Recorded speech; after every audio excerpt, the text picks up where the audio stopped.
আসসালামু আলাইকুম। আপুরা ভাইয়ারা কেমন আছেন? আমিও আল্লাহর রহমতে ভালো আছি। আজকেও চলে আসলাম শাশুড়ি বৌমার ব্লগ নিয়ে। তো সিফাত দেখেন কত সুন্দরভাবে আইশ্যাডো কেটে নিচ্ছে। বাবা 19 পিস শাড়ি নিয়ে আসলো বাজার থেকে 200 টাকা দিয়ে। এমনিতে এক পিস বিক্রি করে 20 টাকায়।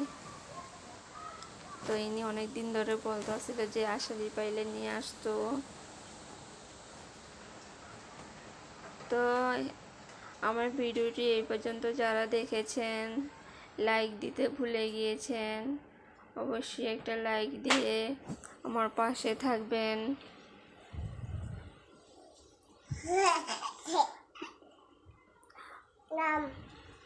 তো এই যে আজকের ভিডিও এই পর্যন্তই। আল্লাহ হাফেজ।